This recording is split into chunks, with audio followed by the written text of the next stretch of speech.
keep a flexible mindset. And I mentioned this phrase before, don't be married to your strategy. Don't be married to a specific belief. Set Hmm.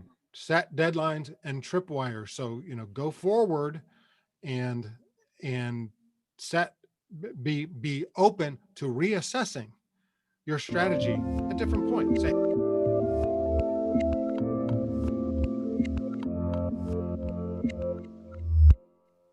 Hey everyone, this is Devin Miller here with another episode of the Inventive Journey. I'm your host, Devin Miller, the serial entrepreneur that's grown several startups into 7 and 8 figure businesses, as well as the founder and CEO of Miller IP Law, where we help startups and small businesses with their patents and trademarks. If you ever need help with yours, just go to strategymeeting.com, grab some time with us to chat. Now, today we have another great guest, as always, Steve Haffner. And Steve, went to high school, couldn't decide what he wanted to do after high school. He had a kind of a love for writing and performing and theater, but decided with all that love, rather than do that, he went and got a computer science degree, spent 30 years in the IT industry. And after a while of being in the IT industry, he got into kind of a hobby, which was magic, and really decided he loved magic.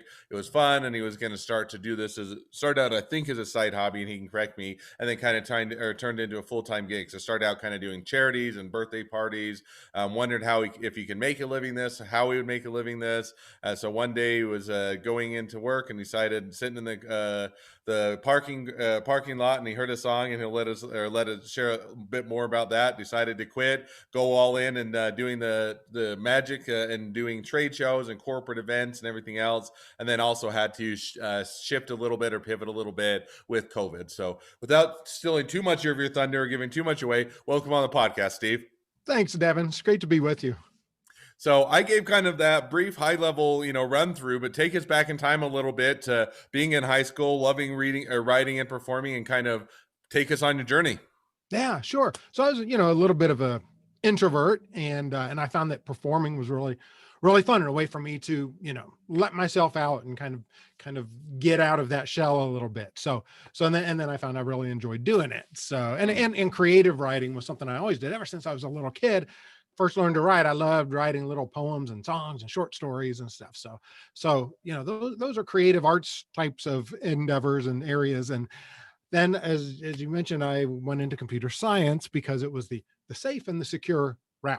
And I did like programming because it's like a puzzle, taking one Mm. thing over here, trying to get to point B, and how do you solve that problem, then complete that puzzle. And so programming was fun for me. It wasn't really my passion, but that's what I went with, and I had a successful, good career in So now, one IT. question on that, because 30 years is a long career. Did you go and work for one company over that period of time, or did you work for multiple companies? Did you always do software and programming and IT? But give us a little bit of an idea of what you did over those 30 years. Sure. And I started as a programmer basically, and it was the term that was used was systems engineer, but I was Mm. basically coding specs that other people gave me to start off. And then I got into a systems analyst role, and then had a number of other titles, and then I actually became a vice president and was a business analyst later. But I worked for 6 different companies over my career, the Mm. longest being 12 years, I believe, the shortest being 9 months. I So, had and with all those, and that's a pretty good spread from years to months type of a thing. But within that, was it kind of always programming similar type of thing, and then just different companies, or did you kind of go? Was it always a big company that you worked for? Was it a small company, or kind of what were kind of those ranges a bit? Yeah, and that was a big range. So, um, I morphed along the way as far as my role and going from programming. So I worked for big companies. The first 3 or 4 companies that I worked for were always big, huge companies. Mm. And I decided, and the one I was working at the time was the one I was only there for 9 months. And I decided this is not a good fit for me. Um, and sometimes I would shift jobs because I wanted to develop, I wanted to learn more and grow. Um, but this one I knew wasn't a good fit. And the one that looked the job opportunity that looked the most lucrative to me at the time was with a very, very small company. I think they had about a dozen employees. a Mm, little nervous about getting in with a company that small. You think, what are their odds of survival? And, mm. but, but I realized you don't get any guarantees no matter what size the company is. They could reorganize or they could downsize. You just don't know what's going to happen. So, Yeah, and that's interesting. Complete a side note, but I've had a lot of these similar conversations because I started with my wife. I started Miller IP Law about 3 years ago, but before that, I worked for some smaller firms. I worked for some very large firms, top 100 firms in the nation, and I was always kind of had the conversation with I don't know that I feel any more secure with the big corporation versus a small one, in the sense that either of them still have layoffs. And it always feels safer with the bigger company, but they still have layoffs. They have a down round or down quarter, and they let people go. And to a large degree, you don't even know as much about what's going on with big companies, because you don't get to see the day to day of how things are going, or are things starting to go downhill, or are they staying uphill, or kind of how those are going. So I always could completely agree with you on that sentiment, that there isn't necessarily more security with just because it's a bigger company. right, that's so true. And I've been a witness to downsizing. Happily, every time I left a company, I left of my own volition. I was never let go or fired, but I Mm, definitely, saw it happen. So, but it turned out that this small company that I worked for was the best. That's the one I worked for 12 years. mm, So that one followed that quick 9 month stint, and it was fantastic. But things are always changing. Company ended up getting bought out by a bigger out of state company. mm, Culture changed, and it was just unfortunately not a good fit anymore. During that 12-year period, I changed from the tech side to the management side. So I mm, had, because it was a small company, the product line that I was working on, I ended up taking the role of the lead of that product line, and I was the manager of that product line. Then actually became a vice president of the company. Um, and then when things changed so much and it wasn't a good fit anymore, I left and went with mm. another group, and I took another job, business analyst, in a claims department of an insurance company. And I'd never worked in claims before. I'd never had that kind of role before. So that was something new too to me. Well, this company had one contract, and it was with the US government, Mm. providing insurance for their armed forces retirees and family members. Sure, they always got the contract. It came up for rebid every 5 years, and they always got it. So they'd had this for, I don't know, 20 years or so. Then they hired me. And it was like a year after I had got on board, and they, bid for the contract, and they lost it. And that was the point. I had already been thinking for years about, I would love to start my own business. And Mm. I love magic. I love entertaining kids. And, and there's a market for it. We had one or two successful people in my area that were making a living at it. And I thought, this is not a saturated market. Mm. So I'd been thinking about it, you know, for a long time. It wasn't just a spur of the moment thing. So on that, because I mean, so 30 years in the software industry and doing those things is a long period of time. And a lot of times, people get to the end of 30 years, they're starting to think towards retirement, not a second, almost a second, especially a big jump or a difference in changing what you're doing. And so as you're kind of thinking, was that, hey, I've been enough, done enough in the software industry. I'm secure enough, and now I want to go take my chance. Or it's just, hey, I'm burned out, fed up, want to go do it, or I always want to chase my dream. Or kind of walk us through a bit of, a little bit more in detail or a bit depth as to how you kind of said, okay, I'm done with this job. I've been thinking about it for a while, and I've got to do something else. Sure, sure. Well, it was that morphing wasn't a great idea for me, the shifting or pivoting from the technical side into the management side. And I Mm, thought that was better for my career at the time, but I really didn't enjoy it. And then going to work for a company that was, in a role that was completely new to me, in a domain, insurance claims, is completely new to me. I had a lot to learn, and I came to the realization, you know, I really don't have this deep desire to learn this stuff in depth to mm, the point that I need to if I want to become great at this. And that's what you always strive for, is you want to be the best you can be at whatever it is you decide to do. mm. So, and I had talked to my wife about it, the boss, beforehand. The co-boss. I always like to say it's a co-boss, but yeah, no, go ahead. Right, right. And I didn't just come home one day and say, Mm. I quit and now I'm a magician. I had run that by her, prior, but I Mm, still wasn't sure what I was going to do. And yeah, so I was sitting in my car one morning, my in the parking garage, ready to go into work, and just agonizing over this decision. What am I going to do? This mm, company lost the bid, so everybody was thinking, well, we got to find other jobs. And that voice of wanting to start my own business and go into magic was gnawing at me, so to speak. So, but I knew it was dangerous. It was a recession. This was back in 2011. And, I had a mm, good, strong, high paying career. I had a family. I had two young kids. And then I heard that song on the radio you mentioned, and I'd never heard it before. This mm, weird thing, I've never heard it since on the radio anyway. And mm, so the only time I've heard it on the radio was that moment, and sitting in my car. And some of the lyrics said, you know, there comes a time when you have to ask yourself, where am I going?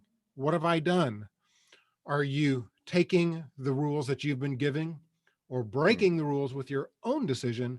Isn't it time you tried? And it may sound silly that a song affected me this way, but it was that catalyst, that push, I guess, that I needed. And I'm like, that is absolutely right. And I had this wave of relief and emotion that hit me at that moment. I'm like, mm. okay, I'm going to do it. I'm going to take this risk. And if it doesn't work out, it doesn't work out, but it's time to go for it. So walked into my boss's office and said, I quit. And he's like, what? I'm like, yep, I'm quitting to become a magician. So he was very supportive and said, he wished that he had a passion that he could make a living at. And so he could bolt the corporate world as well. And so that made me feel good, because I got a lot of, when I told family and friends and colleagues that I was making this move, I got a lot of funny looks and, are you sure? Are you going through a midlife crisis and that kind of thing? So I definitely had doubters. Mm. So and one question on that, because and you touched on it a bit, is hey, you've got a good paying job, it's in the software industry, and that's generally always in demand. Programmers and people that can code are always going to be, or people that are in demand, especially as the way that technology is going. It's getting more competitive, not less. And so, how did you say, a little bit?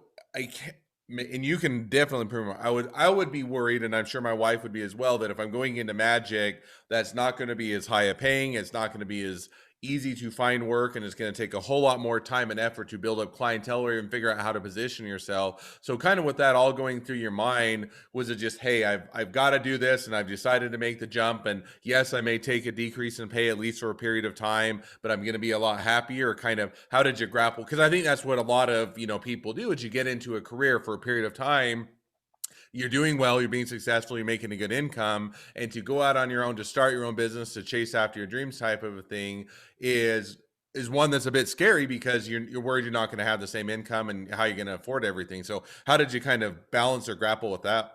Yeah, and it was scary, certainly, and that's why it took me so long to push myself to make that decision. But because I had that long career, I was able to put money aside, so I had money put aside for retirement. I calculated, let's see, how much would I have to make? How much revenue would I have to get in order to get back to the level I am right now, my last job, and, accounting for benefits and that kind of thing. And I came up with a number and I thought, okay, well, how long will it take me to reach this number? But I set a tripwire or a checkpoint, and I said, Hmm.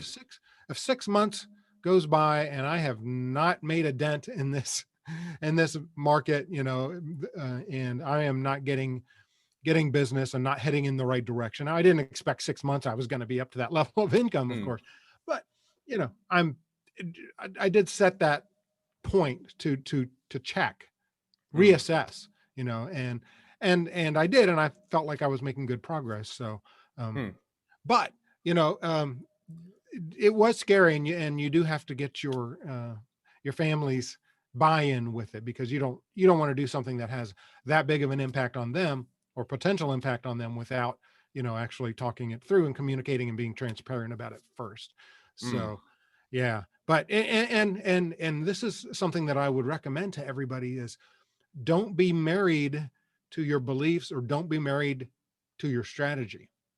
Hmm. um, be willing to adjust. set checkpoints, and I like the term tripwires along the way that you're going to assess where you are and whether your strategy was a good idea, and if you need to adjust it, if you need to completely change it.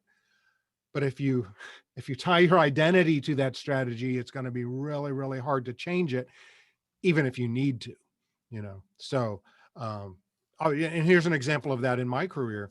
So I was, growing my business, starting with doing different kinds of kids shows and then getting into festivals and fairs, Mm, wanted to make more.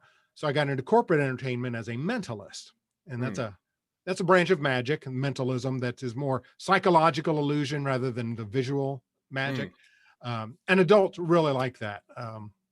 They react better to that kind of entertainment a little bit better than to visual magic, but I really enjoyed the mentalism side, and so I knew there was a lot more money in the corporate entertainment world than there was just in doing schools and preschools and fairs that had limited budgets.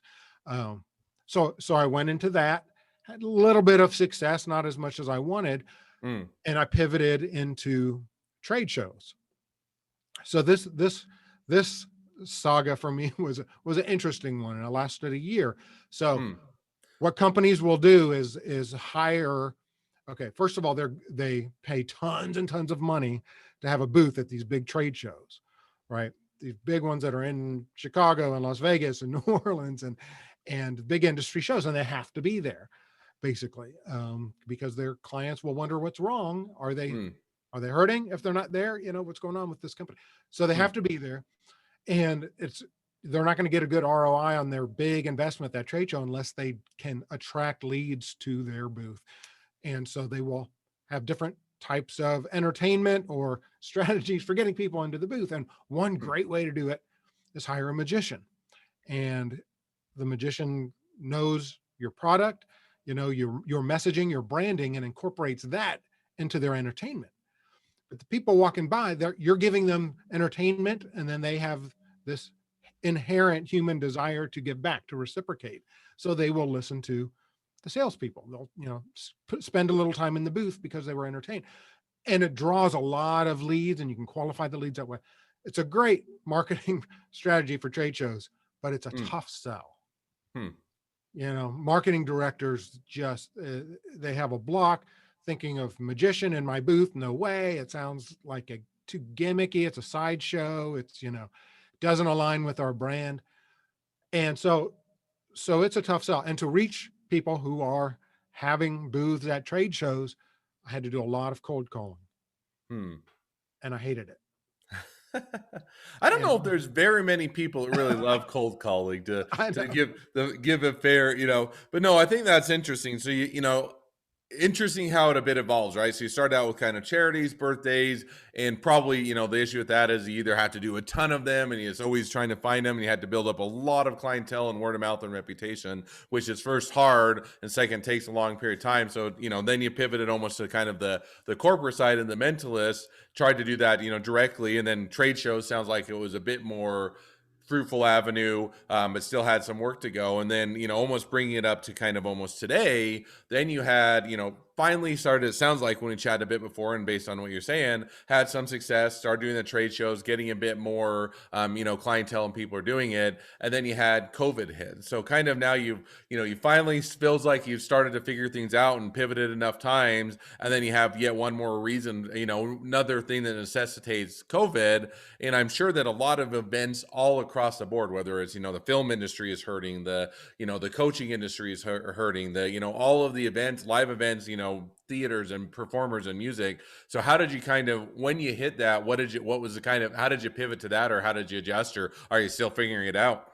Sure. And well, I should mention there was one more pivot in there. So when I Mm, had decided I was going to do trade shows, I had set a specific date. It was June 30th. It was the middle of the next year. So I was giving myself a year to build up that business. And, I was still doing my other kinds of shows, but I said, okay, if I have not made the progress that I've wanted to make in trade shows by this date, then I'm going to go into speaking. And I had done a mm. little bit of that, but I had discovered that trade shows were really tough sell, and I'm not a natural salesman, so that doing all that cold calling was soul sucking.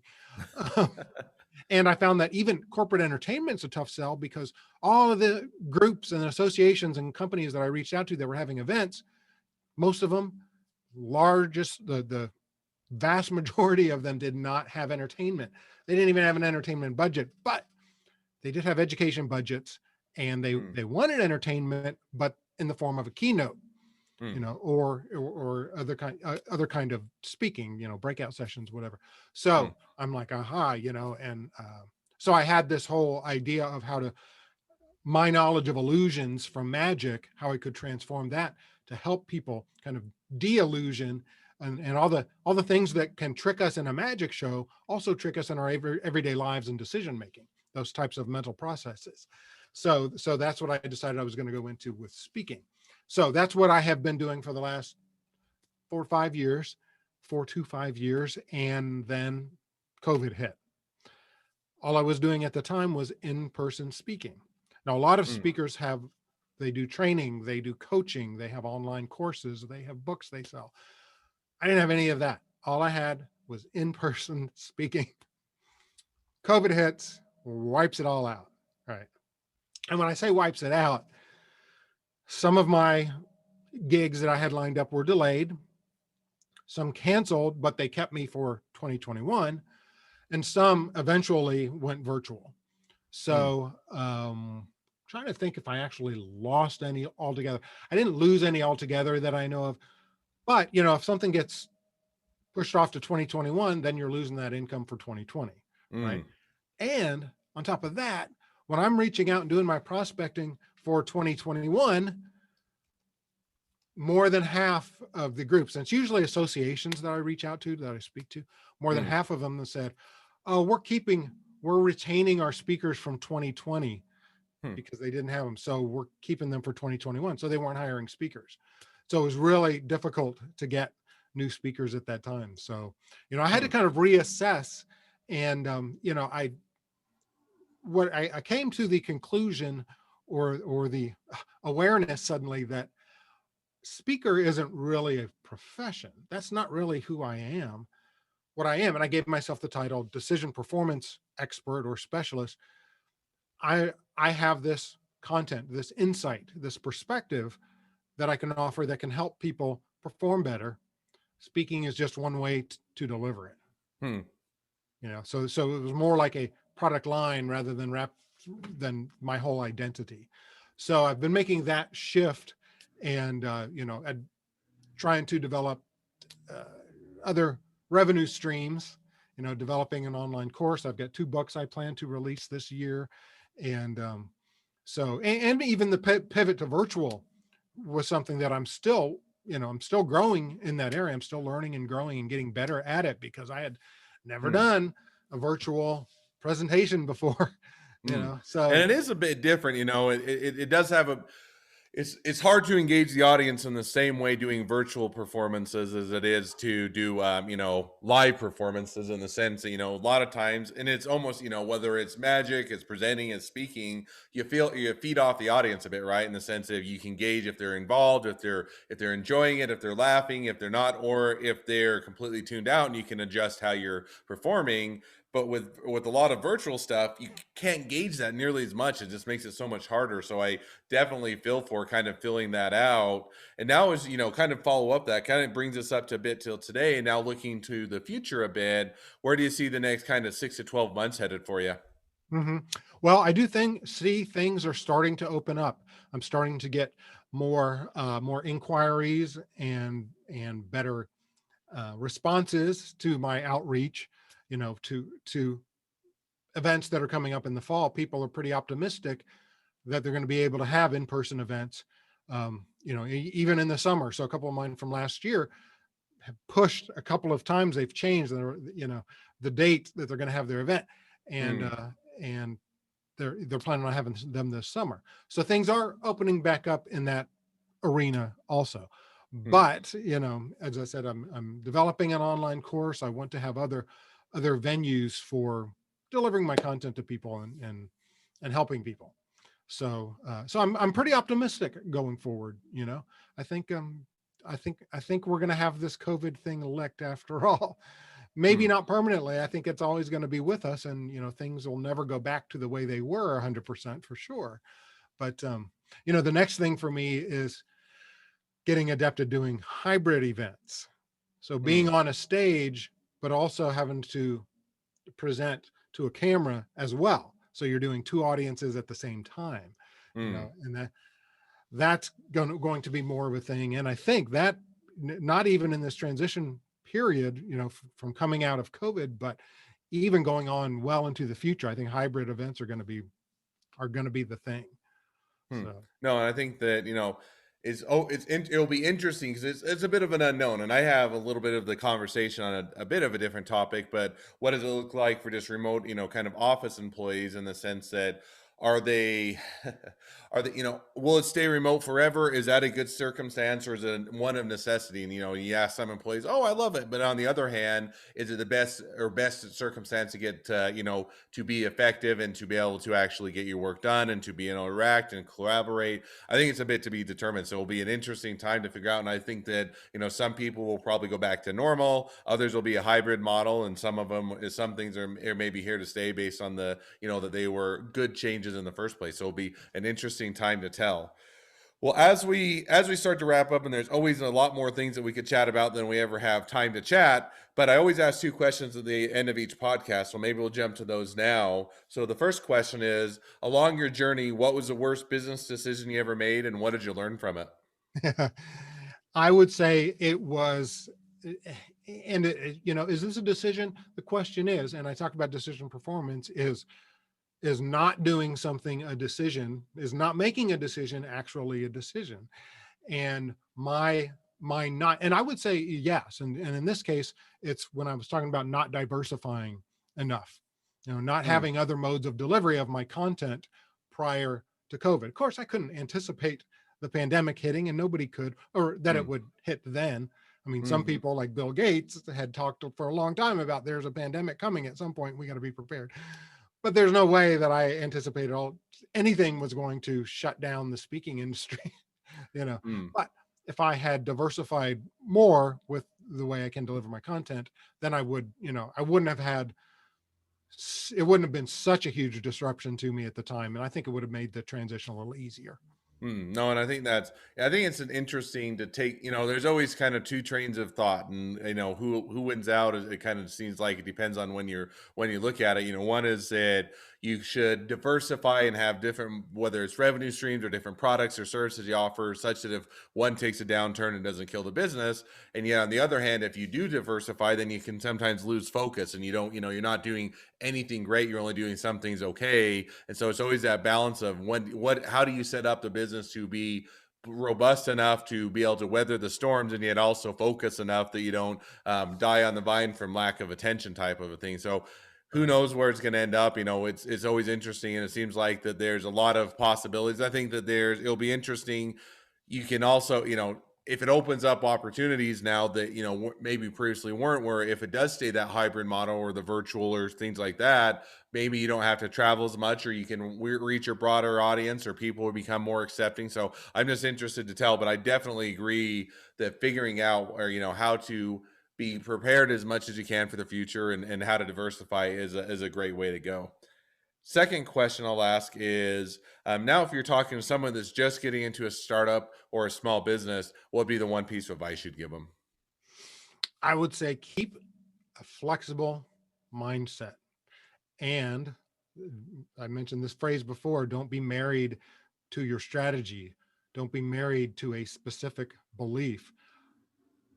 Set Hmm. set deadlines and tripwires. So, go forward and and set be open to reassessing your strategy at different points. Say, okay, if this if this happens, or if on this date, I'm not to this level, or I don't have this many customers, I'm going to take take a deep look at why, reassess what's another avenue that might open up a bigger market for me.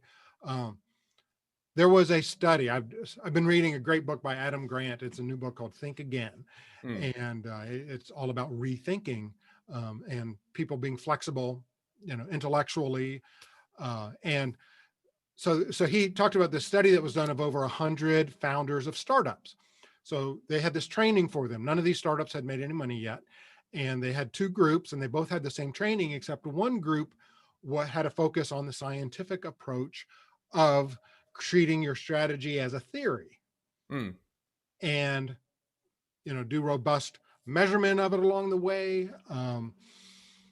Rethink it, treat it as a theory that you're trying to prove or disprove. mm, So it's not like you're trying to prove yourself right. You're trying to get to the truth. And that's what scientists do. And mm, that's the kind of approach I think that we should do with our businesses, because in the year following this study, the group that took the scientific approach and was more open-minded and more flexible cognitively, they mm, made a lot more money than the other group did, and they did it faster, and they attracted customers faster. So mm. so I think that's something that you really have to keep in mind. And we have this idea that we want to go with. Most people who start their own company, whatever the reason is, they've got an idea that they believe in, and that's great, but Mm. keep that belief loose enough that you can adjust it. No, I think that's definitely, having the ability to, and a lot of times you almost call pivot, right? In the sense of ability to be flexible, to analyze things, take things in, and be able to figure out how to adjust is definitely one that it's essential for any startup or for any industry. Well, as we wrap up, if people want to find out more, they want to be a client, a customer, they want to be an employee, they want to be an investor, they want to be your next best friend, they're a corporation that wants to hire you, any or all of the above, what's the best way to reach out to you or find out more? And I'm always looking for new friends. So yeah. You can reach me at my website. All the goodies are there. It's stevehaffner.com. So Mm. SteveHaffner. They can All right. I'll just Mm, mention two things that are out there. I've got a free ebook called 7 Strategies for Making Great Decisions. And I mm. have a weekly newsletter called Cognizance. So it helps you learn more about what's going on in our minds and how it affects decision making. All right. Well, I definitely encourage everybody to reach out, find out more, hire Steve if you're looking for a great corporate entertainer that also can provide a lot of wisdom and insight, and definitely check everything out. So, well, thank you, Steve, for coming on the podcast. It's been fun and it's been a pleasure. Now, for all of you that are listeners, if you have your own journey to tell, we'd love to have you on as a guest and for you to tell your story. So just go to inventiveguest.com, apply to be on the podcast. Also, if you're a listener, two more things. One, make sure to click subscribe if you're in your podcast player so you know when all of our awesome episodes come out. And two, leave us a review so new people can find out about the podcast as well. Last but not least, if you have any need for patents, trademarks, or you have any questions, feel free to reach out to us at Miller IP Law, and we're always here to help. Just go to strategymeeting.com. So thank you again, Steve. It's been fun. It's been a pleasure, and wish the next leg of your journey even better than the last. Thank you, Devin. Good luck to you and all your endeavors as well.